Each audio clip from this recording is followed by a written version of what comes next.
Hello everyone. आज हम लोग एक इम्पॉर्टेंट टॉपिक के बारे में बात करेंगे और वो है स्केलर्स एंड वेक्टर्स। तो सबसे पहले स्केलर और वेक्टर क्या चीज होती है वो समझने की कोशिश करेंगे। तो ये बेसिकली फिजिकल क्वांटिटीज हैं। अब फिजिकल क्वांटिटी का मतलब क्या? वो चीजें जो मेजर की जा सकती हैं, जिनको हम गिन सकते हैं, जिन्हें मापा जा सकता है। फॉर एग्जाम्पल मास, वजन हम गिन सकते हैं। वॉल्यूम, दूध हम खरीदते 10 लीटर 20 लीटर वॉल्यूम है ना, उसको मेजर किया जा सकता। इसी तरीके से टेम्परेचर, टाइम, वेलोसिटी, ये सारी चीजें गिनी जा सकती। तो ये सारी चीजें physical quantities.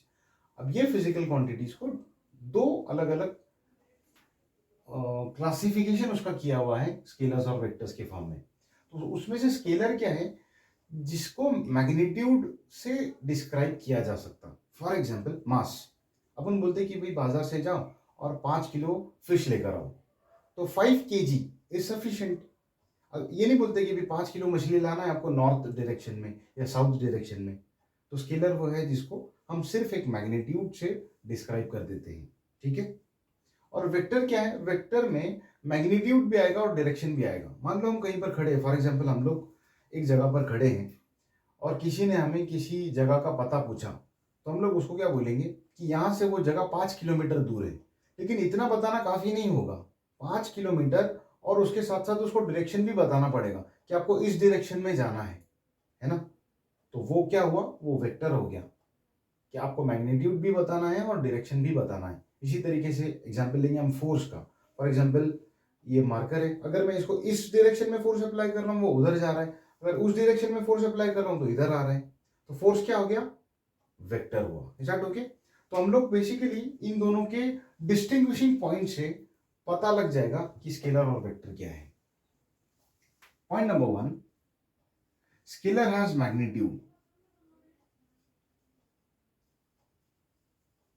For example 5 kg, 5 kg mass, 5 litre, ये हो गया वॉल्यूम। For example 5 seconds. तो ये सारे एग्जाम्पल्स है स्केलर्स के। ठीक है। दूसरा हम लोग लेंगे वेक्टर का एग्जाम्पल। इसके अंदर मैग्नीट्यूड भी होगा और डायरेक्शन भी होगा। ठीक है। अब एग्जाम्पल लेंगे फोर्स। फोर्स इज 5 न्यूटन, लेकिन उसका डायरेक्शन स्पेसिफाई करना पड़ेगा। इस डायरेक्शन में है कि इस डायरेक्शन में है कि ऊपर की तरफ है कि नीचे की तरफ है। आ रहा है समझ में? तो वेक्टर वो है जिसके जिसके अंदर मैग्नीट्यूड भी होगा और डायरेक्शन भी होगा। पहला पॉइंट क्लियर है? ओके। सेकेंड पॉइंट,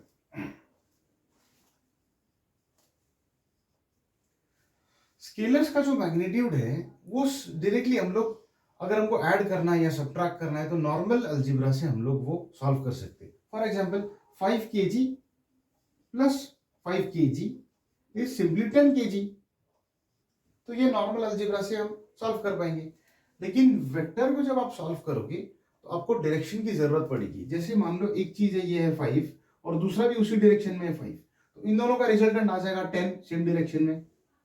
लेकिन अगर एक ऐसा है और एक ऐसा है, अपोजिट डायरेक्शंस के हैं और 5 और 5 है, तो इनका तो रिजल्टेंट आएगा 0। तो ये नॉर्मल अलजेब्रा से सॉल्व नहीं होंगे, ये वेक्टर अलजेब्रा से सॉल्व होंगे। आ रही है बात समझ में? ठीक है। तो उनका एडिशन या सब्ट्रैक्शन जो है वो ये नॉर्मल अलजेब्रा से सॉल्व होता है, ये वेक्टर अलजेब्रा से सॉल्व होता है। ठीक है।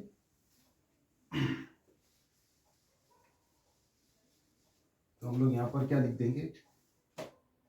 नॉर्मल अलजेब्रा, इधर वेक्टर अलजेब्रा।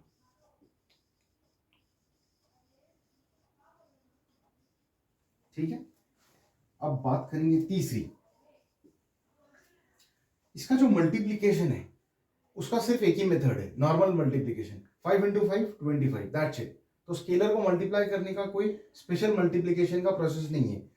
जैसे कि हम लोग नॉर्मल मल्टीप्लाई करते हैं वैसा ही है। तो एग्जांपल लेंगे 5 लीटर्स, अगर इसको मैं 5 बार कंसीडर करूं तो आ जाएगा 25 लीटर्स। बराबर है। तो नॉर्मल तरीका है।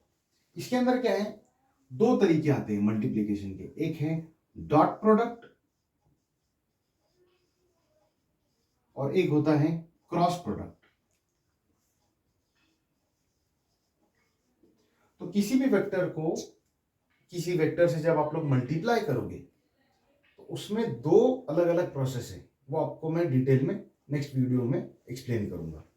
वो पहला है डॉट प्रोडक्ट, ये तरीका अलग है, और एक है क्रॉस प्रोडक्ट, ये तरीका बिल्कुल अलग है। तो वेक्टर मल्टीप्लिकेशन के लिए हमारे पास दो मेथड्स हैं।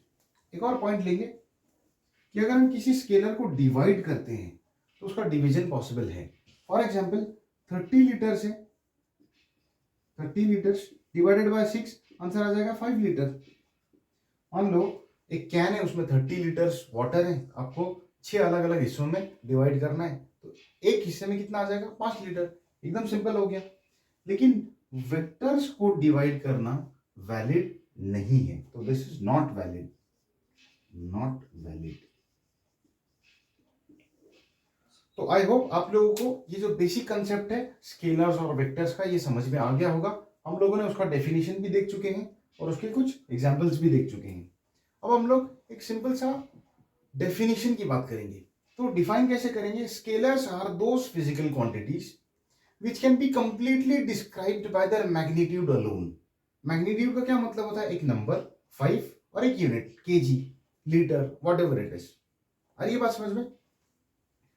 तो स्केलर्स का ये डेफिनेशन हो गया। वेक्टर का डेफिनेशन क्या है? Vectors are those physical quantities which require magnitude and direction for their description। That's it। आज के लिए इतना काफी है।